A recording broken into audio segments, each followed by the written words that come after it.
You know, guys, where I'm at right now, it's actually a little bit cold out. I'm a little bit chilly. But not as cold as our boy John Smith in this episode today. Tossing these women outside the train? Deplorable behavior. But no, in all seriousness, this arc we've had for Eminence and Shadow has been an interesting one in the anime. Because here's the thing. This arc is probably the most intricate arc that the show has had so far. And what I mean by that is there's a lot of little moving pieces going on all throughout it. Everyone's got a little goal or scheme that's going and taking place now, and everything's colliding all at once. Just imagine toys or kids smashing little toys together. That's kind of this arc in a way. And because of that, the last couple episodes have just been dialogue dumps, man. I'll even admit that. I watched this episode today thinking, yo, there's so much information I have to go over. But it's all pretty interesting, actually. As I said, there's a lot of moving pieces in this arc. And it's pretty fun. We have some fun moments in this episode. So let's just get straight into it and talk about Eminence and Shadow, Season 2, Episode 5 today. So our episode today begins with a little bit of sneaking around as we hear. We are succeeding in minimizing the attacks against our transport trains. And we are dominating the marketplace. They lack our wisdom, so their attempts to supply paper money and credit will be more than we can handle. And if this continues, I believe they'll be crushed under the weight of their own ambition. As Alpha says, just as we predicted. As Gamma reassures her that, don't worry, we won't take any actions that would imply Mitsugoshi has a connection to Shadow Garden. Of course, that would force us to rely on passive measures. But Alpha spits some facts at her, actually, and says, it only takes a moment for trust to be destroyed. We must devote the utmost care to maintaining that trust. We wouldn't want the world to know that the world's leading provider of goods is working with a terrorist group, after all. And it's here Nu comes in and says, sorry to interrupt, but we have guests. As Alpha says, I know it's late, Nu, but treat our guests to a proper welcome. But it's here Gamma says, Lady Alpha, allow me to handle this. And immediately, the whole room goes dead quiet. Alpha thinks she's slick by trying to ignore it and asks Nu to go do it again, but Gamma says, I will handle them. And the feeling of dread spread throughout this room is priceless. Y'all will know why soon. As Alpha says, fine, but you two go with her.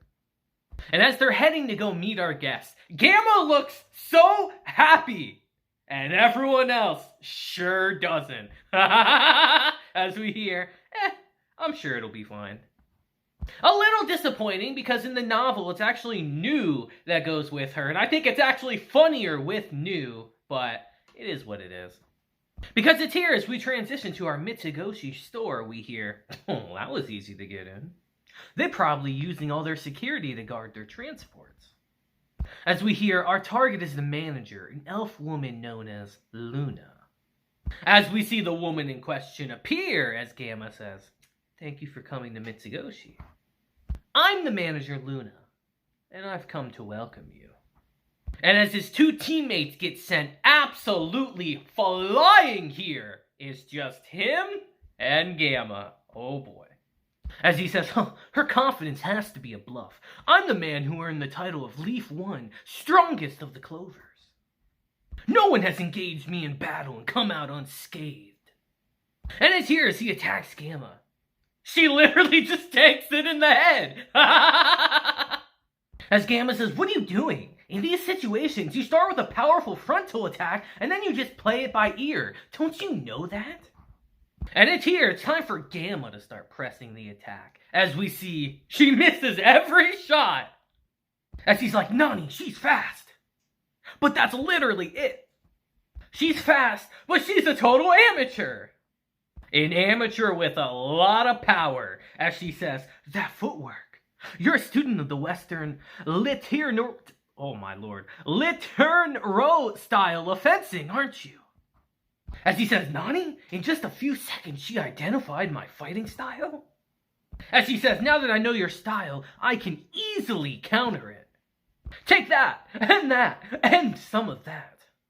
As our Clover says, she should be able to predict my every move now. But she's literally doing the same thing. As he hits her again, and it does nothing. But it's here, Gamma starts explaining it all as she says, you're a skilled warrior to land a hit on me. I'll grant you the honor of facing my full fury for that. As she literally blows up their surroundings here. Her own store, by the way. And tells him, here's what my great lord and master taught me. And it's here we see that Sid taught her a very elegant and refined way of attacking here. Jam a lot of magical energy into it and hack away. And when you slash, make sure you look intimidating. As she trips and falls and blows a hole into her own building. As Alpha's just listening in to shame like, get the cleaning crew ready. And as our smoke clears, we hear, well played, my good sir. Acting as though you were only evading my attack while using the lay of the land to set a clever trap. I'd expect nothing less of a Grand Master of the Lictenro style. As our Clover's looking at her like, lady, what the fuck are you talking about? As he says, anyway, I don't want anything more to do with this woman. Actually, apparently this woman's too much for me to handle, men. But as he looks around for his men, we see that they've been quite taken care of. As Gamma says, be careful, you two. That man has mastered the Lictenro style. He's most likely one of the greatest fencers in the entire world. As he says, no, I'm not. Please, shut this woman up. As Gamma says, I've seen the secret behind your eminent power, though. From now on, I'll show you my full strength. As this man actually tries to run and she has to chase him down. But in typical fashion, trips, actually throws her sword, impales him in the neck, and he blows up. As we see one cooked Clover member. As we hear Gamma say, that was my secret technique. Face down, ass up. I mean, the self-sacrifice spinning wheel. As they say, yeah, your nose is bleeding. You see, guys, Gamma's the weakest member of the Seven Shadows by far. But it's not because of actual strength. It's because she cannot fight to save her life, as you all just saw. And as we transition to our next scene, we hear, the Clovers haven't returned, you say. And neither have the reinforcements we sent. As we hear, Mr. Gaton, there are members of the MCA that have ties with Mitsugoshi. I'm afraid this failure has made us look like clowns. I mean, this incident will get them talking again. As Gaton says, then shut them up. As Gaton says, I should have known calling them Clovers wouldn't make those sorry excuses for bandits equal to knights. Like, no shit, dude. What?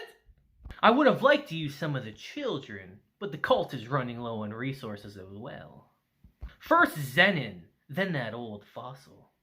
They're both dead, but they're still getting in my way.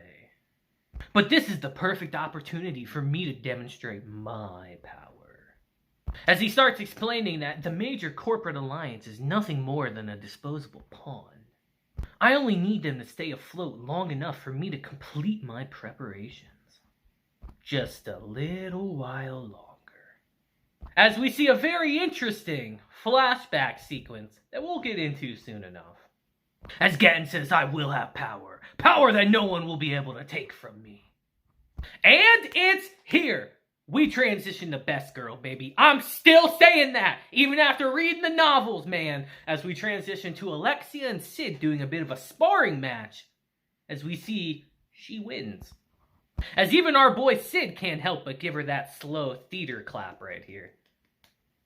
And as we transition to after the fact, we hear Sid say, you know, I think you did well. And I think you'll probably just keep getting better, too. As Sid thinks, was it a change of mindset? Or did she figure something out? When a character suddenly gets a lot better, it's usually one of those things. As Alexia says, it's not enough though. I need more power. As she's like, why don't you ask me why, dummy?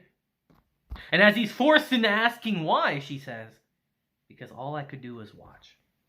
Now Rose has gone off alone, and Oriana has lost its king. It's a real mess right now. Jeez. My friend is suffering, so I need more power. And there's a lot of other things that I'm lacking too. While we lead our everyday lives, the world keeps moving forward in secret. If I don't move with it, I'll be left behind.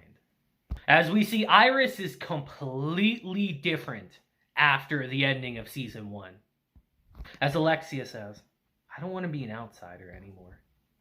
And it's here she starts telling him, you know, it's strange. Since I started actively choosing to move forward, time started to move faster. As Sid tells her, that's just how it is. And he's right on that. As she says, you know, you're so carefree. That must be nice. I sincerely hope that you can be that carefree your whole life. As she just gives him the best girl look right here. And walks off. And guys, I'm telling you, my crackpot theories have not gone away since reading the light novels. I promise. I'm telling y'all, Alexia has the most chemistry with Sid by far. It's not close. The only one that could partially be close with is Aurora. But it's just so obvious that Alexia is an important character in this series for Sid. Not Shadow, for Sid. Keep that in mind moving forward. But it's here as we transition to our next scene and we see our super spy enjoying a bit of sake in the snow. He's greeted by a certain guest that tells him production is complete. As he says, then it's finally time. And as we transition to our next scene, we hear the domain formerly ruled by Viscount Grease, the person who kidnapped Claire in season 1, by the way. They're using his hideout here. It's currently run by a local disinterested magistrate, and law enforcement is less than thorough, to say the least. Naturally, they wouldn't bother sparing any personnel to inspect the abandoned mine at the edge of the domain. I am truly happy that this place has been brought to my attention. We produce our counterfeit bills here and transport them temporarily to the lawless city. Then we disguise our distribution channels and introduce them to the royal capital of Midgar. And as she shows him their work, Yukimi says, "What do you think, Mr. Smith?" As she adds, "For all the time we devoted creating the printing plates, I believe the finished product is quite good, don't you? Of the two, can you tell which is the authentic bill?" And let me just tell you guys now, hell no, he can't tell the difference! But that wouldn't be very cool to say, now would it? As he says, the answer goes without saying. On comparison, one of them uses paper of slightly coarser quality. There are differences in the bleed of the ink, and surely I don't need to describe the distortions in the print. As she's like, my God, it's true, but we double and triple checked. As he's just like, hell yeah, baby. As he adds, I don't need to bullshit point out any more than that, do I? As he says, obviously the bill of lesser quality. As they both give the opposite answer to each other. And they're both just like, wait, what? This is a case of when your own bullshit confuses yourself? As we hear, it appears that you perfected it to such a high degree that you have surpassed the authentic article. Meaning that their bill is such a good fake that it's actually better than the original one. As John says, don't worry. I doubt anyone other than myself will be able to tell the difference. As she says, I'm no match for you, Mr. Smith. I was thinking we'd begin distribution right away. Once there are more bills in circulation, the authorities will look for the source. So I'm counting on you, Mr. Smith, to handle that situation as planned. As she reiterates, that man Gaton is mine. As John says, you want revenge? And she tells him, Gaton took everything from me. My mother, my friends, my entire village. Now it's my turn. I will take everything from him. I will kill him, but not until after I've taken everything. As John says, have it your way, but take care that you don't turn down the wrong path. And it's here for our next couple scenes. We're about to get real technical, baby. Buckle up as we transition to Mitsugoshi and we hear counterfeit bills. As Gamma says, yes, of the major corporate alliance currency, we found them in several of our stores throughout the royal capital. As Alpha says, then our decision to accept our competitors' bills has borne fruit. As Gamma adds, although originally that was so we could take credit away from their currency. But now things are a bit different, as Alpha asks, how much is in distribute? She says, not much yet. The customers who paid with them are unaware that the bills were counterfeit. As Alpha asks, does the major corporate alliance know about this? As Gamma tells her, not yet. They're working to issue more bills without a care in the world. As Alpha says, see to it that they do realize. If the citizens find out that their money is counterfeit, we'll have a crisis on our hands. If anything happens to inspire doubt in the value of paper money, it will hurt our business as well. As she suddenly realizes, wait, was that their plan all along? To instigate a credit collapse? As Alpha tells Gamma, find out where the counterfeit bills are coming from. If this turns out to be more than a minor cash grab, then who could be behind this? And it's here as we transition back to Gaton. We see that he's updated on the counterfeit bill situation, but they can't even tell the difference between their own bills. As he says, find out where it came from.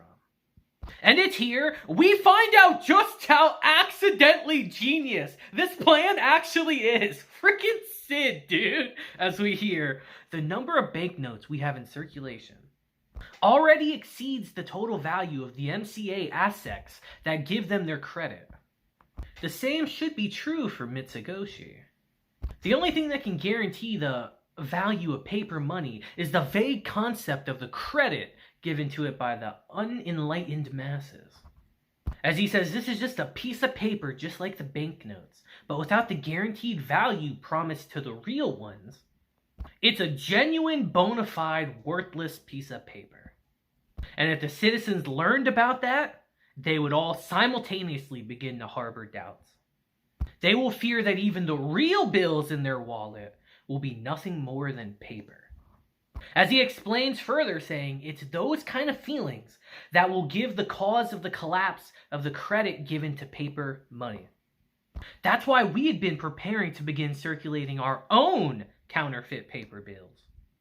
Because by intentionally bringing about the downfall of credit, we would bankrupt the major corporate alliance and Mitsugoshi Company with it. That was the mission given to me by the cult. But that plan wasn't supposed to go into effect until we recovered all the cult's assets that were hidden within the MCA. Those assets are mixed up in those of our more public businesses and organizations.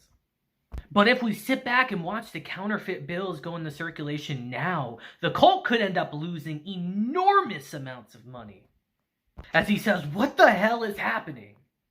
Now to break this scene down for you guys real quick. Essentially, Gaton and the cult were going to do the exact same thing that Sid and Yukimi are doing right now. They were going to do the exact same thing, collapse the credit, and take it all for themselves. But because Sid and Yukimi beat them to it, before the cult was able to take their money out of these businesses, everyone's getting screwed except for Sid and Yukimi. They're screwing Mitsugoshi, they're screwing the Alliance, and they're really screwing the cult here. It's ingenious, but so stupid at the same time. Freaking Sid, dude. And it's here as we transition to our next scene. It's time for a secret Shadow Garden operation. As we hear, we know that this train is carrying cargo from the lawless city. And that cargo includes the counterfeit bills mingled with other stolen goods. We'll let other teams search for the counterfeiters while we move to recover the bills in question. As 664 says, number 666, you will not make any decisions here. I'm the leader, and you will follow my orders. As Rose says, I understand. But 64 tells her, no you don't. That's why I'm reminding you. As she reminds her of their previous missions and asks, what are you so panicked about? As Rose won't tell her, and she says, there you go, keeping everything bottled up again. We can't understand you if you don't talk to us, you know. But it's here 665 butts in and says, hey, that's enough, you two. We got a mission. Essentially, these two do care about Rose a lot, but she's being very distant. We'll know why soon enough. Because it's here as we transition inside the train, we hear, you know, there aren't any passengers on here. As Rose adds, we're not seeing any guards either. And it's here! It's time for him to make his move, as Rose quickly notices a thin thread, but it's too late. As in an instant, 664 and 665 are instantly tied up in them. As we hear, might I see your tickets, ladies? And as we see they try to cut the threads, they can't do it. As Rose says, it's magically reinforced thread.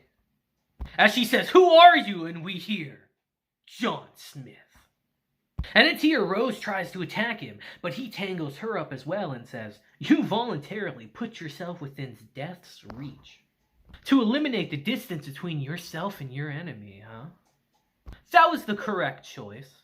But as he ties her up in the web, he says, however, you're too inexperienced to risk it all on a single attack. As he says, I know you people would be the first to figure it out, but it's too soon. You do not need to learn anymore. As he throws all three of them out the window here with the threads. And as they get sent flying across the ground, Rose tries to get back up immediately, but is stopped. As we hear, it's over, 666. If we go after him without a plan, we'll fall for the exact same trap.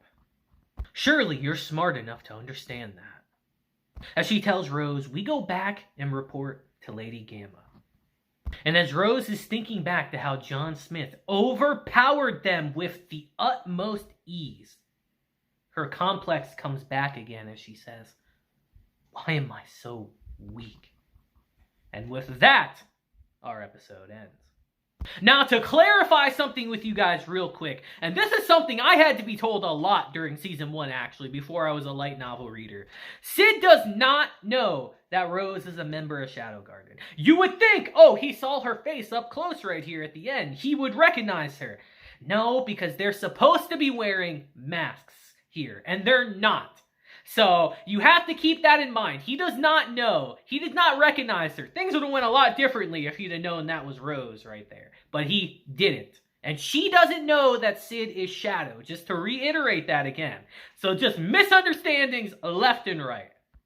But again, guys, another very dialogue-heavy episode. There's just so much going on that I kind of have to explain it to you guys, because I can 100% see people getting confused by this. There's a lot of little moving parts, so I hope you guys stuck with the video and listened to everything, because I really went in.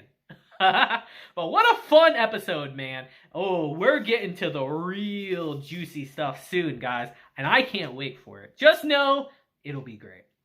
But until then, I hope you all have a great day, week, month, and year. And until next time, I'll see you guys then. Deuces.